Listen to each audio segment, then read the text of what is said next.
Hello, dear students. Today I have come up with another topic on structures, structural analysis or theory of structures. In this video, I will discuss about the Clapeyron's three moments theorem. First, I will discuss about the theory, what is the basic theory and the equations and the basis behind it. And after that, I will take up one problem and will explain you according to that.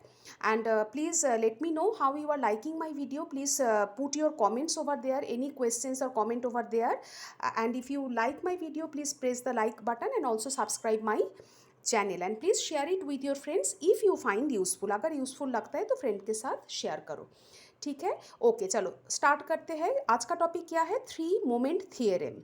So three moment theorem is used to find moment of a continuous beam or a fixed beam, or we can say that in case of an indeterminate beam. Indeterminate beam के लिए अगर हमको moment निकालना है indeterminate structure के लिए तो three moments theorem use होता है.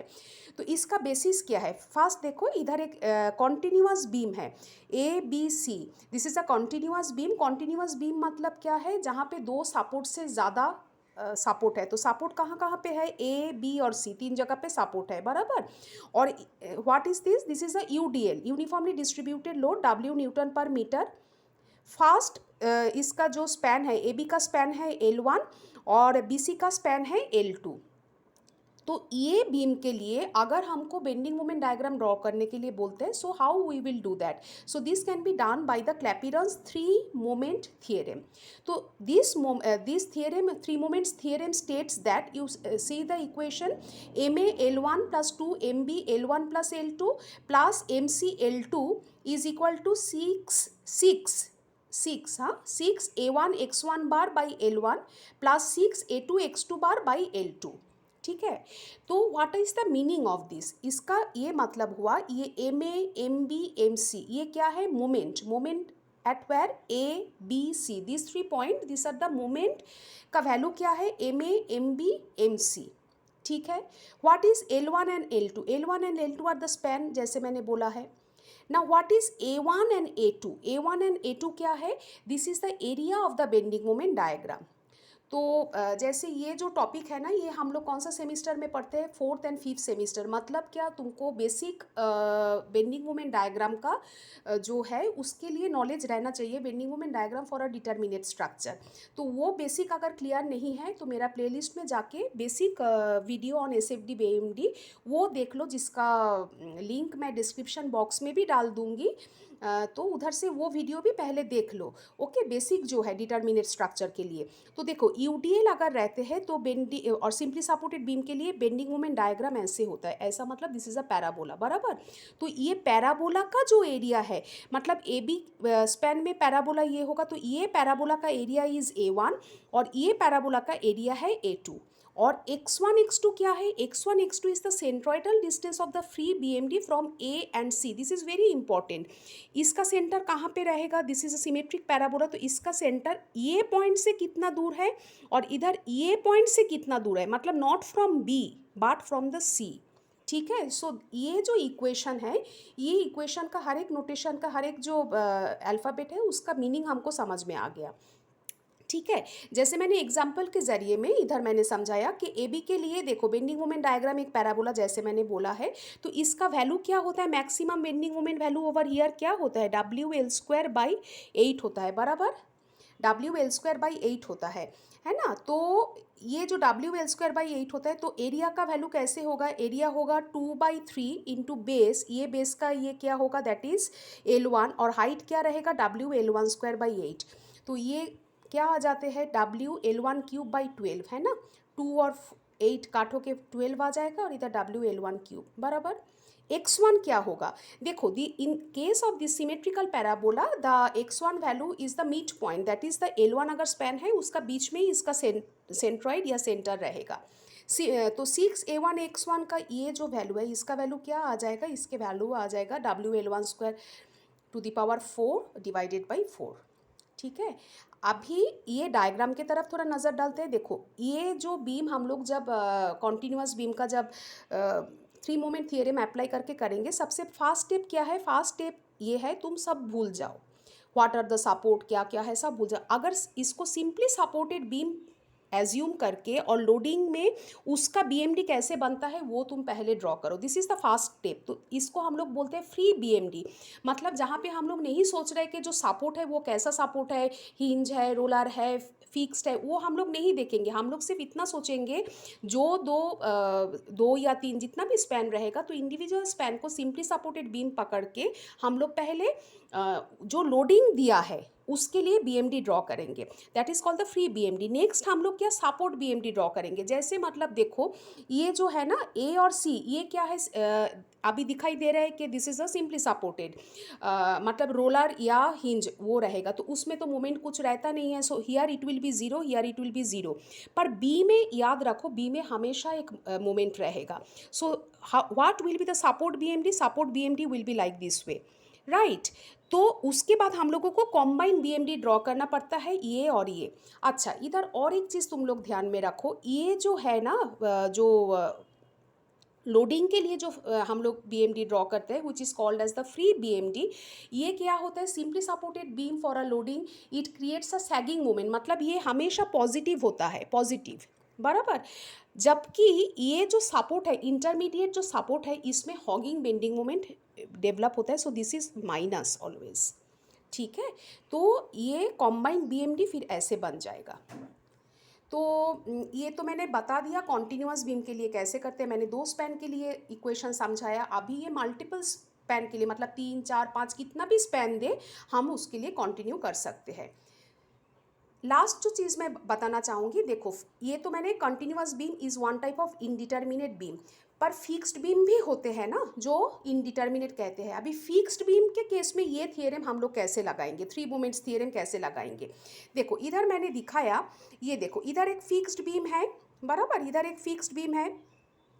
तो ये फिक्स्ड बीम में अगर लोडिंग ऐसे है, तो अभी देखो इसके लिए ये तो एक ही स्पैन है ना, तो हम लोगों को ये 3 मोमेंट के लिए कितना स्पैन का ज़रूरत है, कम से कम 2 स्पैन का तो ज़रूरत है। इधर तो है ही एक, तो हम क्या करेंगे, हम लोग एक ज़ीरो स्पैन एज्यूम करेंगे from this support and name it as A dash and this is a zero span. फिर इक्वेशन कैसे लगाएंगे बोलो, इक्वेशन ऐसा हो जाएगा। देखो ये तो हम लोगों ने एज्यूम किया ना, तो एम ए के जगह पे ये देखो, एम ए के जगह पे इधर क्या होगा, इधर ज़ीरो होगा, फिर 2ma, अभी स्पैन के L1 के जगह पे क्या होगा, ज़ीरो होगा, क्योंकि ये तो हम लोगों ने एज्यूम किया ना, plus L plus M B into L, और इधर ज़ीरो प्लस WL⁴/4, ये कहाँ से आया, 6a1x1। तो इसके लिए हम लोग ऐसे भी कर सकते हैं, ठीक है। तो अभी मैं एक न्यूमेरिकल लूँगी, पर उसके पहले ना आई वांट कि तुम लोग ये डेटा भी थोड़ा नोट डाउन कर लो। 1 सेकेंड, देखो ये जो ये है, ये जगह पे वीडियो को थोड़ा पॉज करो और ये डायग्राम नोट डाउन करो। मैंने इधर बताया है rectangle, triangle, right angle triangle, then any triangle, then parabola of 3 types, here is another 4 types. तो उसके लिए क्या एरिया होता है और सेंट्रोइडल पोजीशन क्या होता है, ये मैंने दे दिया है। तो ये नोट डाउन कर लो, वीडियो को पॉज करके फिर आगे बढ़ो, ठीक है। और इधर एक ये देखो, ये मैंने और एक ये बताया, तो ये जगह भी थोड़ा नोट डाउन कर लो, 1b, है ना। तो ऐसा सिमेट्रिकल पैराबोला रहेगा तो x bar is equal to b/2, मतलब मिड स्पैन में रहता है। पर अगर ऐसा फॉर्मेट पे रहेगा तो वो 3/8b में है, ठीक है। तो I hope you have noted down. तो अभी चलो एक प्रॉब्लम चालू करते हैं, ठीक है, न्यूमेरिकल, ठीक है। देखो ये प्रॉब्लम देख लो, पहले तो प्रॉब्लम को बहुत अच्छे तरीक़े से नोट डाउन कर लो, फिर हम लोग इसको आगे बढ़ते हैं। सो this is a continuous beam, this is a continuous beam of AD is a continuous beam, अच्छे से नोट डाउन कर लो, ठीक है। तो पहले सिर्फ ये डायग्राम नोट डाउन करना, ये जगह खाली रखना, do not draw the diagram now, at the end of my lecture you draw this diagram, but keep this space blank, ये जगह भी खाली छोड़ो। लेक्चर ख़त्म होने के बाद जैसे मैं समझाऊंगी उसके बाद ये ड्रॉ करना, ठीक है। अभी सिर्फ ये बेसिक डायग्राम ड्रॉ करो और देखो। तो फर्स्ट स्टेप मैंने क्या बोला था एक्सप्लेनेशन के टाइम पे, सबसे पहले हम लोग free bending moment diagram draw करेंगे। What is free bending moment diagram, free bending moment diagram मतलब हम लोग बीम का जो सपोर्ट है उसको नहीं देखेंगे, सिर्फ लोडिंग देखेंगे, और हर एक स्पैन को हम लोग सिंपली सपोर्टेड स्पैन एज्यूम करके हम लोग फ्री बेंडिंग मोमेंट ड्रॉ करेंगे। तो स्टार्ट करते हैं, चलो।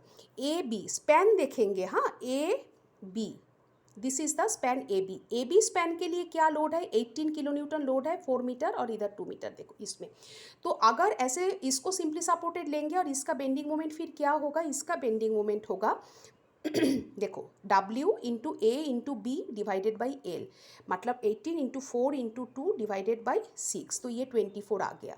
सिमिलरली ये जो बी सी है, बी सी में भी क्या है 16 है और इधर 2 है, फिर इधर में भी 2 होगा, बाकी जो ये पार्ट है ना। तो ये क्या होगा 16 इंटू 2 इंटू 2/4 16। सी डी के लिए क्या आएगा, सी डी क्या आएगा, W L²/8 आता है ना, तो W क्या है 3 इंटू 4² डिवाइडेड बाई 8, तो क्या आ गया 6 आ गया बराबर। तो this is the free bending moment diagram. तो क्या क्या वैल्यू आया, और एक बार देखो 24 16 6। अभी इसका बेंडिंग मोमेंट डायग्राम कैसा होगा, this is a point load, तो ये ट्रायंगल फॉर्म होता है बराबर। तो ये 24, इसका वैल्यू 16 और इसका वैल्यू क्या आया था 6 आया था। तो देखो हम लोग मेज़र करके ड्रॉ नहीं करते हैं बट एग्जैक्ट मेज़र करके, पर हम लोगों को एक अंदाज़ा रहना चाहिए। फास्ट वैल्यू है 24, तो इसको थोड़ा हाइट बड़ा होगा ना, देखो उसके बाद 16 छोटा, उससे भी छोटा है 6, फिर ये दो ट्रायंगल बना, इधर से एक पैराबोला बना। So this is our free bending moment बराबर। अभी और भी एक चीज़ क्या करना है, अभी हमको सबसे पहले इसका एक्स का मतलब कोऑर्डिनेट ऑफ द सेंट्रॉइड भी हमको निकालना है, ठीक है। तो ये जो है ट्रायंगल के लिए what will be the location of the centroid, what will be the location of the centroid, देखो 6 + 4/3, ये मैंने तुम लोगों को लास्ट इसमें भी बोला था, जैसे मैंने बोला था ना कि इधर ये नोट डाउन करो, ये देखो है ना, L + B/3 ये था ना। तो इधर क्या होगा, L this is L plus B this by 3। तो इधर से ये पोर्शन, क्योंकि हमको ए पॉइंट से कितना दूर है सेंट्रॉइड वो देखना है, तो एक्स का पोजीशन भी, सेंट्रॉइड का पोजीशन भी मिल गया। सिमिलरली ये पोजीशन भी मिल गया इसका भी, और इसका भी मैंने क्या बोला था, ये केस ऑफ पैराबोला के केस में देखो मैंने ये बोला था ना, ऐसे पैराबोला अगर होता है तो इसका वैल्यू क्या होता है B/2 होता है बराबर ना, बीच बीच में होता है, ठीक है। तो ये वैल्यू भी तुम्हारा हो गया, 2 में ये रहेगा। तो x1 x2 x3 का वैल्यू भी हम लोगों ने निकाल दिया। अभी क्या करना है, अभी हमको ये निकालना है, एरिया निकालना है। एरिया के लिए क्या होगा, फास्ट ए बी पार्ट के लिए एरिया क्या होगा, हाफ इंटू बेस, बेस क्या है 6 मीटर, हाइट क्या है 24, ट्रायंगल का एरिया क्या होता है half into base into altitude, तो 72 आ गया। नेक्स्ट ये जो बी सी है, बी सी के लिए क्या होगा, हाफ इंटू 4 इंटू हाइट क्या है 16, 32 हो गया, समझ में आया ना। और ये पैराबोला के लिए क्या होता है 2/3 BH, 2/3 इंटू 4 इंटू 6, ये 16 हो गया, ठीक है। तो ये तुम्हारा A1 A2 A3 हो गया, area of the bending moment diagram हो गया, ठीक है। और देखो x1 x2 x3 तो मैंने समझा दिया था। तो अभी क्या करना है, अभी देखो ये जो पॉइंट है A is a simply support, ये आइदर रोलर और हिंज, ए और डी भी सेम है, तो इसका मोमेंट क्या होगा, इसका मोमेंट 0 होगा ना ए और डी में, तो वो मैंने फर्स्ट लाइन में लिखा एम ए और एम डी 0 होता है, ठीक है। उसके बाद applying 3 moment theorem between A B and B C, हम लोग दो दो स्पैन करके लेंगे। पहले हम लोग क्या लेंगे, ए बी और बी सी, और ये क्या है सी डी बाद में लेंगे, हाँ। तो पहले ए बी और बी सी के बीच में 3 मोमेंट थियरम लगाते हैं। तो सबसे पहले क्या आता है, देखो M A into L1, M A into L1, M A क्या होता है 0, क्यों 0 है, क्योंकि इधर रोलर या हिंज सपोर्ट है बराबर, तो वो 0 हो गया, 0 इंटू L1। उसके बाद आता है 2MB L1 + L2, तुम ये लिख लिया है ना, ये लिख लिया है ना, तो इसको रेफ़र करो, इसको रेफ़र करते जाओ और इसके साथ मैच करो, ठीक है। तो अभी देखो, हाँ, तो क्या हो गया 2MB L1 + L2, मतलब ये 6 + 4 हो गया ना, ये देखो टोटल 6 है, 6 के बाद 6 + 4 बराबर, plus MC into 4, MC into 4 हो गया, ठीक है। That is equal to 6 A1 x1 + 6 A2 x2, ठीक है, ठीक है, समझ में आया। A1 का वैल्यू कहाँ पे, ये देखो AB, A1 इधर निकाल के रखा है 72, ठीक है। 6 A1 x1 का वैल्यू क्या है 10/3, 10/3 देखो निकाल के रखा है। और ये 6 क्या है, that is the value of L1, 6 A1 x1 divided by L1 था, L1 का वैल्यू क्या है 6, देखो ध्यान से देखो, मेरा जो बेसिक फार्मूला है उसके साथ मैच करके देखो, सिमिलरली दिस। तो ये इक्वेशन सिंप्लीफाई होके ऐसे बनते हैं, ठीक है। 20 MB plus 4 MC is equal to 336। अभी हम लोग थ्री मोमेंट थियरम किसके बीच में लगाएंगे? पहले लगाया ए बी और बी सी के बीच में, अभी हम लोग क्या लगाएंगे? बी सी और सी डी, बी सी और सी डी, बी सी और सी डी के बीच में लगाएंगे तो वापस क्या होगा? M B into 4। तो अभी तुम ये पार्ट को भूल जाओ, है ना, ए बी को भूल जाओ, बी सी और सी डी के बीच में लगाएंगे तो क्या होगा? एम बी इंटू 4, मतलब ये वाला 4 plus 2 MC into L1 plus L2, मतलब 4 प्लस 4 हो जाएगा, बराबर, प्लस MD इंटू 4। MD का वैल्यू क्या है? 0। क्यों? क्योंकि वो रोलर या हिंज है तो वो 0 हो जाएगा। That is equal to 6A1X1 plus 6A2X2। अभी क्या है? ये और ये लेना है, बराबर। फर्स्ट केस में हम लोग ये दो लिए थे, अभी क्या लेना है? ये और ये। तो क्या हो जाएगा? 6 इंटू, इसका एरिया कितना था? देखो, इसका एरिया था 32, बराबर, इसका एरिया कितना था? 16 और फिर इसका जो 2 और इसका 2 देखो, और ये क्या है? 4 क्या है? ये है, फॉर्मूला देख लो, 6A1X1 बाई L1 था ना, ये है L1 का value 4। Is it clear? So this equation forms as 4 MB plus 16 MC is equal to 144, right. तो solving 1 and 2, MB and MC we have found out to be 15.79 and 5.05। ये solve करने के लिए मैं ऐसे बता सकती हूँ, देखो, there are calculators which can solve simultaneous equation. Simultaneous equation solve कर सकते हैं, FX95 करके कैलकुलेटर आता है कैशियो का, उधर से तुम लोग सॉल्व कर सकते हो। या जैसे ये इक्वेशन को 4 से मल्टीप्लाई किया, मल्टीप्लाई दिस इक्वेशन बाई 4, तो क्या हो जाएगा? 80 हो जाएगा। 80 MB plus 4 4 16 MC is equal to 336 into 4 आएगा। फिर ये इक्वेशन को माइनस करो तो क्या हो जाएगा? ये जो MC और MC ना, 16 MC वो काट हो जाएगा, फिर इधर से तुमको MB का वैल्यू आएगा। So by that way also you can solve. ठीक है, अभी क्या वैल्यू आ गया बोलो? MB है 15.79, MC है 5.05। तो देखो, अच्छा, मैंने कुछ देर पहले वीडियो के शुरुआत में मैंने बोला था, ये जो MB एंड MC जो इंटरमीडिएट सपोर्ट होता है, इंटरमीडिएट सपोर्ट मतलब देखो, सपोर्ट एक होता है end support, A and D are the end support, और बीच में जो सपोर्ट रहते हैं उसको इंटरमीडिएट सपोर्ट बोलते हैं। तो इंटरमीडिएट सपोर्ट में, मतलब बीच वाला जो सपोर्ट है, उसमें हमेशा तुम्हारा हॉगिंग बेंडिंग मोमेंट आते हैं। हॉगिंग बेंडिंग मोमेंट मतलब उसका साइन होता है नेगेटिव, वो ध्यान में रखना। तो 15.79 और 5.05, और MAMD क्या था? वो तो 0 ही था। तो देखो, हमारा फास्ट जो बेंडिंग मोमेंट डायग्राम वो हम लोगों ने ड्रॉ किया, इधर 0 इधर 0, बराबर, MAMD 0।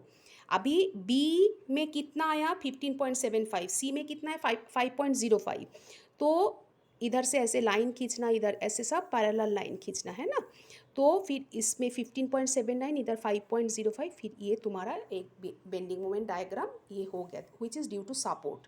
अभी रिएक्शंस के पार्ट पे आते हैं और आगे बढ़ते हैं। देखो, रिएक्शंस हम लोग कैसे लिखेंगे? सबसे पहले लेंगे MB का वैल्यू क्या है? 15.79 but with a minus sign. क्यों माइनस दिया? अभी बोला कि वो हॉगिंग बेंडिंग मोमेंट है, इंटरमीडिएट सपोर्ट में हॉगिंग बेंडिंग मोमेंट जनरेट होता है, that's why it is minus. तो माइनस 15.79 इज इक्वल टू, ये क्या होगा? VA into 6 minus 18 into 2। हम लोग कहाँ पे ले रहे हैं? हम लोग ले रहे हैं B पॉइंट पे, है ना। B पॉइंट पे क्या मोमेंट है?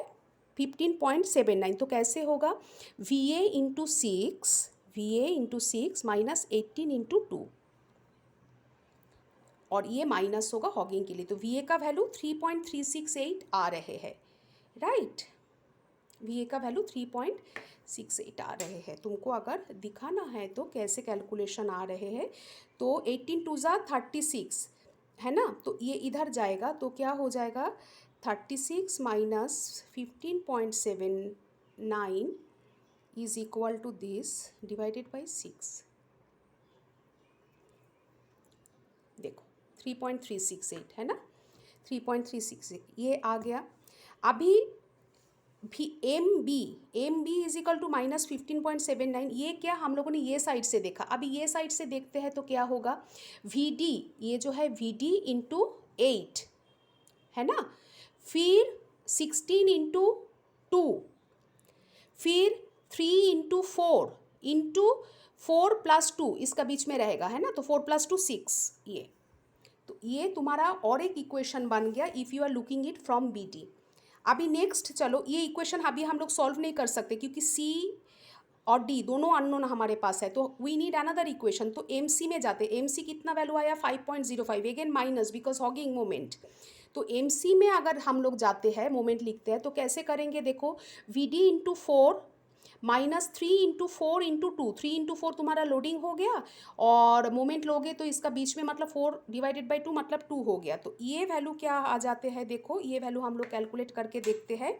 3 × 4 × 4/2, 3 4 ज़ा 12, 4 ज़ा 48 /2 24 वो साइड में जाते हैं तो 24 minus 5.05 is equal to this divided by 4, अगर आते हैं तो 4.735, है ना, 4.735 ये आ गया।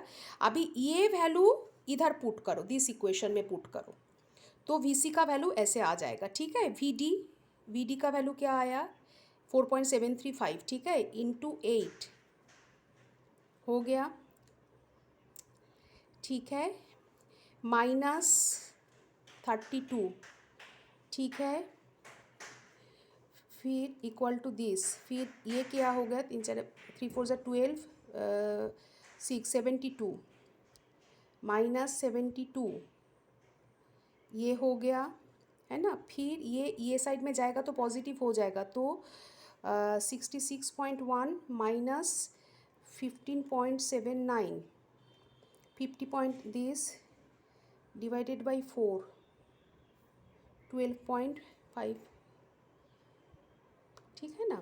ये थोड़ा बहुत डिफरेंस हो सकता है, इतना तो चलता है, ठीक है। तो वी सी का वैल्यू आ गया। अभी देखो क्या क्या आ गया, वी ए आ गया, वी सी आ गया, वी डी आ गया। अभी हम लोग और क्या बाकी है, रिएक्शन एट बी पॉइंट का बाकी है। सपोर्ट कितने जगह पे है, देखो ए बी सी डी, तो 3 पॉइंट का निकल गया। तो वी बी में कैसे निकलेंगे, चलो बेसिक इक्वेशन जो है that is the summation F Y V A V B V C V D, ये क्या होगा टोटल लोडिंग के इक्वल। टोटल लोडिंग कितना है 18 है, 16 है एंड 3 4 ज़ा 12 है ना। तो इधर से वी बी का वैल्यू आ गया 25.314। अभी ये तो सारे रिएक्शंस आ गए, तो इसके बेसिस पे हम लोग शेयर फोर्स डायग्राम भी ड्रॉ कर सकते हैं, but that I am not discussing in this part in this video. तो बेंडिंग मोमेंट अगर ड्रॉ करते हैं तो क्या करना पड़ेगा, देखो ई में बेंडिंग मोमेंट कितना होगा, व्हाट इज़ द पॉइंट ई, ये पॉइंट है ई में बेंडिंग मोमेंट क्या होगा वी ए इंटू 4, तो 13.47, वी ए कितना आया था दिस इंटू 4 13.47 बराबर। फिर एफ में कितना होगा, एफ मतलब कौन सा वाला पॉइंट है, देखो ये वाला पॉइंट है, हाँ थोड़ा सा केयरफुल रहना पड़ेगा। सो क्या होगा वी ए इंटू 6 + 2 8, ठीक है, -18 इंटू ये पॉइंट, ये डिस्टेंस कितना होगा 2 + 2 4, and then V B into 2, तो ये 5.58 आ गया, और ये जी में भी सिमिलरली 3.47 आ गया। तो उसके बाद देखो हमको तीनों वैल्यू मिल गया, and this will be the sagging bending moment, this are due to the loading. तो क्या होगा ये 13.47, ये 5.58, ये है तुम्हारा 3.47। तो ये दो ट्रायंगल बनेगा because this are the point load, और ये पैराबोला बनेगा because this is the UDL. और ये जो मैंने पिंक और ब्लैक का कॉम्बिनेशन क्यों किया, डिज़ाइनिंग के लिए तो नहीं किया, जैसे मैंने शुरू में समझाया था लोडिंग के लिए जो बनता है that is the sagging bending moment, और सपोर्ट के लिए जो बनता है वो हॉगिंग बेंडिंग मोमेंट। तो हम लोग दोनों को अगर एक ही डायग्राम में कंपोज कर रहे हैं, so they are intersecting, so this are the plus, and here देखो 15.79 5.05 ये सब हॉगिंग है, इसके लिए माइनस लिखा। So we have, if we are juxtaposing or combining both the positive and negative in a single diagram, then we have to show the difference like this way, ठीक है। तो अभी ये जो वीडियो तुम लोगों को कुछ कैसे लगा, समझ में आया क्या नहीं आया, प्लीज़ उधर कमेंट बॉक्स में डालो। मेरे को मेल भी कर सकते हो, मेरे को मैसेज भी कर सकते हो। I take private tuitions also, so for any help you can get back to me, you can contact me for a short duration crash course और 1-to-1 लेक्चर, 1 घंटे का लेक्चर चाहिए मैडम, आधा घंटा बैठना है आपके साथ, थोड़े ही चीज़ समझना है, वो भी मेरे पास अवेलेबल है, सारे ऑप्शंस अवेलेबल है। So please let me know how you understand this video. अभी ये वीडियो में मैंने 3 मोमेंट थियरम से एक कंटिन्यूअस बीम का एनालिसिस समझाया। आगे जो है मैं एक फिक्स्ड बीम का भी कैसे अप्लाई करते हैं, in case of a fixed beam how you apply 3 moments theorem, that also I will explain. So till then, bye bye, and please subscribe my channel, like and share if you like. Okay, bye.